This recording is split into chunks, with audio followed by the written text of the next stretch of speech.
नमस्कार, दिन भर की बड़ी खबरों में आपका स्वागत है। मैं हूं शिवानी। आज की खबरों में बात होगी अन्ना हजारे भी आए साथ में, सीजेपी के शर्त ने बदला पूरा खेल, सरकार के सामने बड़ी चुनौती की और नारे, टकराव और हंगामा, संसद के बाहर गरमाई राजनीति की। साथ ही छात्र आतंकवादी नहीं, राहुल गांधी का मोदी सरकार पर सबसे बड़ा हमला, रखी 3 बड़ी मांगे, झुकी मोदी सरकार की। साथ ही सपा का चुनावी मास्टर प्लान तैयार, 46 सीटों पर चेहरे लगभग फाइनल, हारे हुए दिग्गजों पर फिर चला दांव की। और खबर के अंत में बात होगी राम मंदिर में 9 संतों की समिति बनी, प्रवक्ता भी होगा। इसी के साथ आज दिन भर की सभी बड़ी और प्रमुख खबरों को जानेंगे विस्तार से। उससे पहले एक नजर सुर्खियों पर। हिमाचल के मंत्री विक्रमादित्य की पीएम को नसीहत, बोले नेहरू की तरह चाचा कहलाना है तो छात्रों से संवाद करें, शिक्षा मंत्री का इस्तीफा लें। पेपर लीक पर मोदी बोले फास्ट ट्रैक कोर्ट बनाएंगे, युवाओं के कल्याण और भविष्य से बढ़कर कुछ नहीं, दोषी बख्शे नहीं जाएंगे। गुरुग्राम मेदांता में 600 जवानों की सिक्योरिटी में सोनम वांगचुक बोले भरोसा मिले तो आज ही अनशन खत्म, नड्डा ने कहा आपकी चिट्ठी पर कर रहे चर्चा। जंतर मंतर पर सीजेपी समर्थकों और निहंगों में हुई बहस के साथ धक्का मुक्की भी हुई है। कन्हैया मित्तल ने जेनजी पर गाया गाना, हमेशा देर कर देता हूँ। शशि थरूर ने उर्दू शायर मुनीर नियाजी के शेर से कसा पीएम मोदी पर तंज। ललित मोदी 16 साल बाद भारत लौटेंगे, ईडी का जुर्माना रद्द, आईपीएल का पैसा विदेश भेजने का है केस, बोले मैं लीग की भलाई चाहता था। नड्डा बोले राहुल बताएं कांग्रेस सरकार में पेपर लीक क्यों, सदन में चर्चा के लिए तैयार। राहुल ने कहा था 10 साल में 152 पेपर लीक हुए। योगी आदित्यनाथ बोले मैंने देखा रवि किशन नाली साफ कर रहे थे। भाजपा सांसद की ली चुटकी, गोरखपुर में पहला 6 लेन फ्लाईओवर का किया लोकार्पण। सीजेपी आंदोलन में पहुंचे निहंग, युवती बोली जान आ गई। ब्लू फोर्स पहुंची जंतर मंतर, गुरुद्वारे में आए आंदोलनकारी तो पुलिस बाहर रुकी। वर्ल्ड अपडेट्स में यूएनएससी में सिंधु जल संधि पर भारत का पाकिस्तान को जवाब, कहा सीमा पार आतंकवाद से सहयोग का आधार खत्म। पूर्व आप पार्षद ताहिर हुसैन की सजा पर फैसला टला, 27 जुलाई को होगी बहस। 2020 दिल्ली बवालों में आईबी अफसर अंकित शर्मा को मारने का है मामला। मुंबई में दोबारा आए तो ड्रग्स केस में फंसा दूंगा, सीजेपी प्रोटेस्ट में छात्रों को धमकाने वाला पुलिसकर्मी हुआ सस्पेंड। ब्रांडेड चोर हमें उपदेश दे रहा, पुष्पा से भी बुरा हाल होगा, शुभेंदु का ममता के भतीजे को चैलेंज।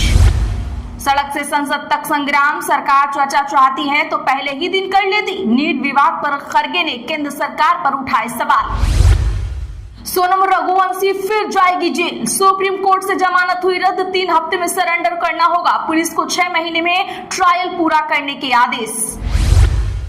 सेंसेक्स 364 अंक गिरकर 76,391 पर हुआ बंद, निफ्टी 127 अंक फिसलकर 23,870 पर आया। फार्मा और बैंकिंग शेयर्स में रही ज्यादा बिकवाली। चलिए जानते हैं अब बड़ी और प्रमुख खबरों को विस्तार से। उससे पहले वीडियो को लाइक जरूर कर दें। दिल्ली के जंतर मंतर पर जारी सीजेपी का आंदोलन अब एक नए मोड़ पर पहुंच गया है। कई दिनों से जारी प्रदर्शन, पुलिस कार्रवाई और बढ़ते राजनीतिक दबाव के बीच अब सरकार और प्रदर्शनकारियों के बीच बातचीत की कोशिशें तेज हो गई हैं। लेकिन इस बीच सीजेपी ने सरकार के सामने एक ऐसी शर्त रख दी है जिसने इस पूरे घटनाक्रम को और भी दिलचस्प बना दिया है। तो क्या ये कुछ खास बड़ा मामला, जानने के लिए देखिए ये रिपोर्ट। बता दें कि सीजेपी का दावा है कि सरकार ने एक बार फिर बातचीत के लिए बुलाया है, लेकिन संगठन ने साफ कहा है कि वह बीजेपी अध्यक्ष और केंद्रीय मंत्री जेपी नड्डा के आवास पर बातचीत के लिए नहीं जाएगा। उनका कहना है कि अगर सरकार बातों में समाधान चाहती है तो बातचीत किसी न्यूट्रल जगह या ऐसी लोकेशन पर होनी चाहिए जहां दोनों पक्ष बराबरी के साथ बैठ सकें। उनका कहना है कि बातचीत का मकसद सिर्फ औपचारिक मुलाकात नहीं, बल्कि आंदोलन से जुड़े मुद्दों का ठोस समाधान होना चाहिए। दूसरी ओर सरकार की तरफ से अभी तक इस शर्त पर कोई आधिकारिक प्रतिक्रिया सामने नहीं आई है। हालांकि यह संकेत जरूर मिल रहे हैं कि संवाद के रास्ते अभी पूरी तरह से बंद नहीं हुए हैं और समाधान की कोशिशें जारी है। इसी बीच इस आंदोलन को एक बड़ा नैतिक समर्थन भी मिला है। सामाजिक कार्यकर्ता अन्ना हजारे ने मौन प्रदर्शन कर आंदोलनकारियों के शांतिपूर्ण विरोध का प्रदर्शन किया है। उन्होंने किसी राजनीतिक बयानबाजी से दूरी रखते हुए लोकतंत्र में संवाद और अहिंसक आंदोलन की परंपरा पर जोर दिया। अन्ना हजारे की यह तस्वीर सामने आते ही आंदोलन को लेकर देश भर में नई चर्चा शुरू हो गई है। उधर जंतर मंतर पर प्रदर्शन जारी है, सुरक्षा के कड़े इंतजाम किए गए हैं, पुलिस पूरी स्थिति पर नजर बनाए हुए है और प्रदर्शनकारी अपनी मांगों पर कायम हैं। फिलहाल दोनों पक्षों की नजर बातचीत की अगली पहल पर टिकी है। अगर सहमति बनती है तो लंबे समय से चल रहे इस गतिरोध का समाधान निकाला जा सकता है, लेकिन अगर बातचीत की शर्तों पर ही सहमति नहीं बनी तो आंदोलन अभी और भी लंबा चल सकता है। फिलहाल राजधानी की सियासत और जंतर मंतर दोनों की धड़कनें इस संभावित बातचीत पर टिकी हुई हैं। देश की सियासत में अब सिर्फ एक परीक्षा या एक आंदोलन की चर्चा नहीं हो रही है, सवाल पूरे शिक्षा तंत्र पर उठ रहे हैं। दिल्ली में छात्रों के आंदोलन और पुलिस कार्रवाई के बाद अब विपक्ष सीधे प्रधानमंत्री नरेंद्र मोदी को निशाने पर ले आया है। राहुल गांधी ने कहा है कि देश का एजुकेशन सिस्टम बर्बाद हो चुका है और इसकी जिम्मेदारी प्रधानमंत्री नरेंद्र मोदी की है। तो क्या है ये बड़ी खबर, देखिए इस रिपोर्ट में। दिल्ली में जारी छात्र आंदोलन के बीच कांग्रेस सांसद और लोकसभा में नेता प्रतिपक्ष राहुल गांधी ने केंद्र सरकार पर तीखा वार किया है। प्रेस कॉन्फ्रेंस में राहुल गांधी ने आरोप लगाया है कि देश का शिक्षा तंत्र लगातार कमजोर हुआ है। पेपर लीक जैसी घटनाओं ने लाखों युवाओं का भरोसा तोड़ा है और इसकी राजनीतिक जिम्मेदारी प्रधानमंत्री नरेंद्र मोदी को लेनी चाहिए। उन्होंने ये भी कहा कि विरोध कर रहे छात्र अपराधी या आतंकवादी नहीं, बल्कि अपने भविष्य के लिए आवाज उठा रहे युवा हैं। राहुल गांधी ने छात्रों की 3 प्रमुख मांगों का समर्थन किया है। पहली, केंद्रीय शिक्षा मंत्री धर्मेंद्र प्रधान को पद से हटाया जाए। दूसरी, प्रदर्शन के दौरान छात्रों के साथ कथित बवाल या दुर्व्यवहार के लिए जिम्मेदार लोगों के खिलाफ कार्रवाई हो। और तीसरी, प्रधानमंत्री छात्रों से सार्वजनिक रूप से माफी मांगे तथा शिक्षा व्यवस्था में व्यापक सुधार करें। उधर केंद्र सरकार का कहना है कि परीक्षा प्रणाली को मजबूत बनाने के लिए कदम उठाए जा रहे हैं। प्रधानमंत्री नरेंद्र मोदी ने हाल ही में परीक्षा घोटालों से जुड़े मामलों में तेज सुनवाई के लिए फास्ट ट्रैक अदालतों की बात कही और दोषियों के खिलाफ सख्त कार्रवाई का भरोसा दिलाया। हालांकि शिक्षा मंत्री के इस्तीफे जैसी मांगों पर सरकार ने सहमति नहीं जताई है। इस पूरे घटनाक्रम ने अब एक बात साफ कर दी है कि अब बहस केवल एक आंदोलन तक सीमित नहीं रही। सवाल उस भरोसे का है जिसके सहारे करोड़ छात्र सालों की मेहनत करते हैं। जब परीक्षा प्रणाली पर लगातार सवाल उठते हैं और सड़कों पर छात्र जवाब मांगते दिखाई देते हैं, तब यह मुद्दा राजनीति से आगे बढ़कर देश के भविष्य से जुड़ा विषय बन जाता है। फिलहाल आरोप और जवाब दोनों जारी हैं, लेकिन एक बात तय है, देश का युवा अब सिर्फ आश्वासन नहीं बल्कि जवाबदेही और भरोसा लौटाने वाला फैसलों का इंतजार कर रहा है। संसद के बाहर आज ऐसा राजनीतिक घमासान देखने को मिला जिसने पूरे दिन की सुर्खियां अपने नाम कर ली हैं। सत्ता पक्ष और विपक्ष आमने सामने थे, नारे गूंज रहे थे और फिर एक ऐसा पल आया जब प्रियंका गांधी सीधे एनडीए सांसदों की ओर बढ़ गई।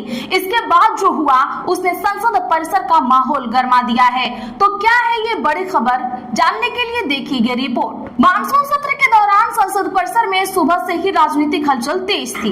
एक और एनडीए के सांसद प्रदर्शन कर रहे थे तो दूसरी ओर इंडिया गठबंधन के सांसद अपने मुद्दों को लेकर विरोध जता रहे थे।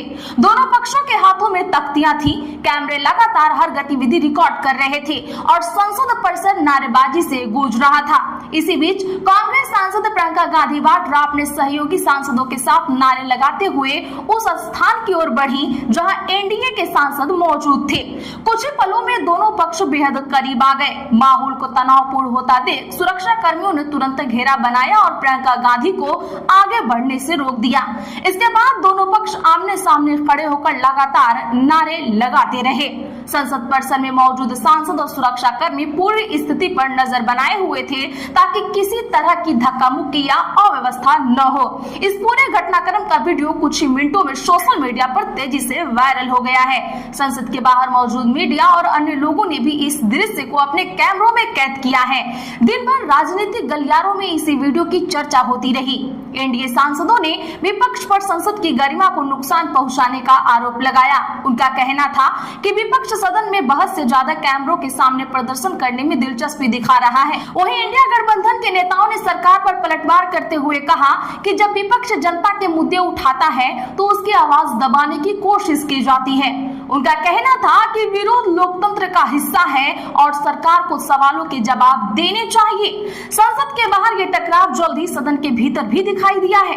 लोकसभा की कार्यवाही शुरू होते ही विपक्ष ने अपने मुद्दों को लेकर जोरदार हंगामा किया।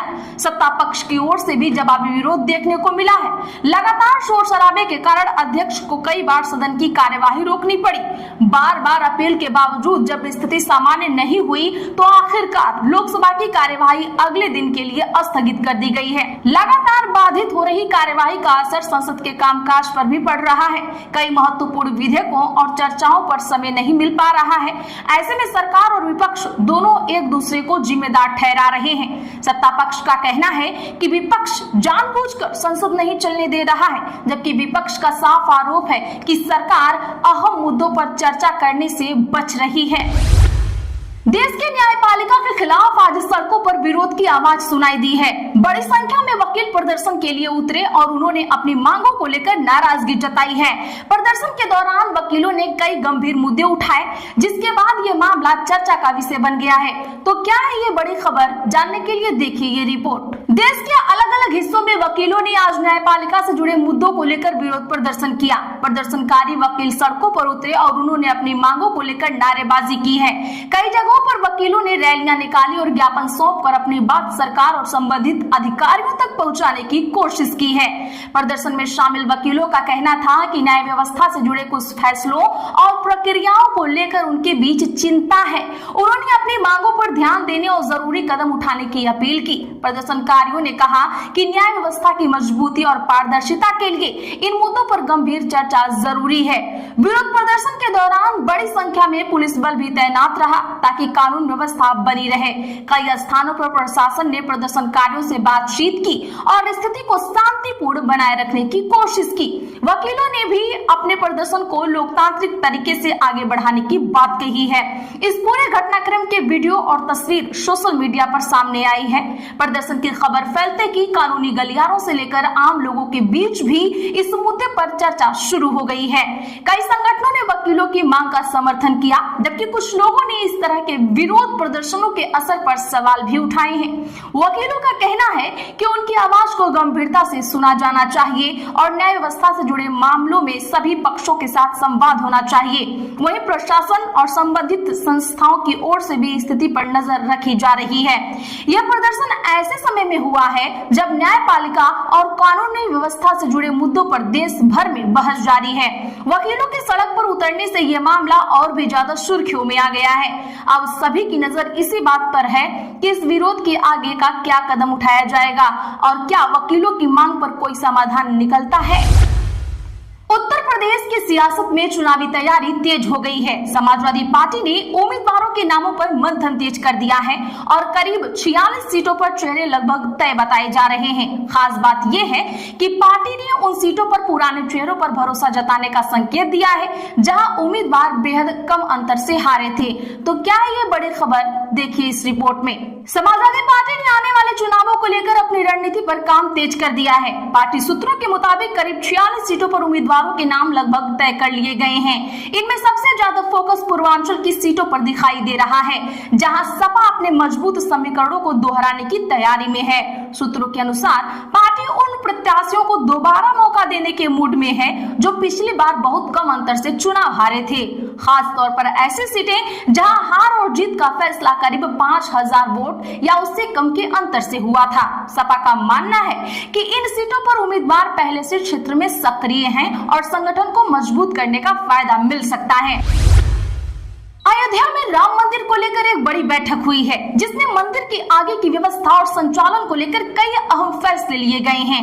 2 घंटे तक चली इस बैठक में 9 संतों की समिति बनाने पर सहमति बनी है। साथ ही ट्रस्ट की बात लोगों तक पहुंचाने के लिए प्रवक्ता नियुक्त करने की तैयारी भी शुरू हो गई है।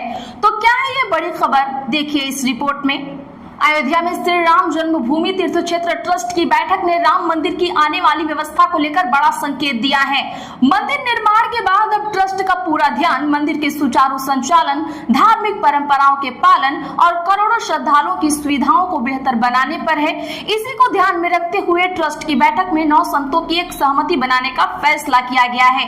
ये समिति मंदिर से जुड़े धार्मिक विषयों, परंपराओं और महत्वपूर्ण मामलों में मार्गदर्शन देने का काम करेगी। मिलेगी। संतों की भागीदारी से मंदिर की धार्मिक व्यवस्था को और मजबूत करने की कोशिश की जा रही है। बैठक में एक और महत्वपूर्ण मुद्दे पर चर्चा हुई, ट्रस्ट की ओर से एक आधिकारिक प्रवक्ता की नियुक्ति। अभी मंदिर से जुड़ी जानकारियां अलग अलग माध्यमों से सामने आती हैं, लेकिन प्रवक्ता नियुक्त होने के बाद ट्रस्ट के फैसलों, कार्यक्रमों और योजनाओं की जानकारी सीधे और आधिकारिक रूप से लोगों तक पहुंचाई जा सकेगी। हालांकि ट्रस्ट के 3 खाली पदों को भरने को लेकर बैठक में अंतिम फैसला नहीं हो पाया है।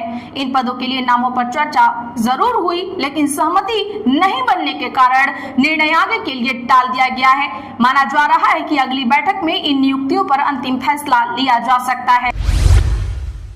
छात्रों के मुद्दे पर अब महाराष्ट्र की सियासत भी गर्मा गई है। मुंबई में ठाकरे बंधुओं ने सड़क पर उतरकर सरकार के खिलाफ मोर्चा खोलने का ऐलान कर दिया है। 26 जुलाई को होने वाले इस प्रदर्शन को लेकर राजनीतिक हलचल तेज हो गई है। तो क्या है ये बड़ी खबर, देखिए इस रिपोर्ट में। महाराष्ट्र में छात्रों से जुड़े मुद्दे को लेकर राजनीति तेज हो गई है। उद्धव ठाकरे और राज ठाकरे ने 26 जुलाई को मुंबई में छात्रों के समर्थन में संयुक्त मोर्चा निकालने का ऐलान कर दिए हैं। दोनों नेताओं का कहना है कि यह प्रदर्शन छात्रों की समस्याओं और उनके भविष्य से जुड़े मुद्दों को लेकर किया जाएगा। ठाकरे बंधुओं ने राज्य सरकार पर आरोप लगाया कि वह छात्रों की परेशानियों को गंभीरता से नहीं ले रही है। उनका कहना है कि शिक्षा व्यवस्था से जुड़े फैसलों में छात्रों और युवाओं की आवाज को नजरअंदाज किया जा रहा है। दोनों नेताओं ने सरकार से छात्रों की मांगों पर तुरंत ध्यान देने की अपील की है। इस मोर्चे को लेकर शिवसेना और महाराष्ट्र नवनिर्माण सेना दोनों सक्रिय हो गई हैं। लंबे समय बाद किसी मुद्दे पर ठाकरे परिवार के दोनों राजनीतिक धड़े एक साथ दिखाई दे रहे हैं, जिससे इस प्रदर्शन का राजनीतिक महत्व और भी बढ़ गया है। ठाकरे गुट का कहना है कि यह सिर्फ राजनीतिक विरोध नहीं, बल्कि छात्रों के अधिकारों और उनके भविष्य से जुड़ा आंदोलन है। वहीं सरकार की ओर से इन आरोपों पर प्रतिक्रिया और प्रदर्शन को लेकर आगे की रणनीति पर नजर बनी हुई है। मुंबई में होने वाले इस मोर्चे को लेकर प्रशासन भी तैयारियों में जुट गया है। बड़ी संख्या में लोगों के जुटने की संभावना को देखते हुए सुरक्षा व्यवस्था और यातायात प्रबंधन पर भी ध्यान दिया जा रहा है। छात्रों के मुद्दे से शुरू हुआ ये विरोध अब महाराष्ट्र की राजनीति का बड़ा मुद्दा बनता दिखाई दे रहा है। हमारे इस निडर बेबाक पत्रकारिता के लिए वीडियो को लाइक करें, इसे ज्यादा से ज्यादा लोगों में शेयर करें। और हाँ, अगर आप चैनल पर नए हैं तो चैनल को अभी सब्सक्राइब करिए और बगल में घंटी के निशान को जरूर दबा लें।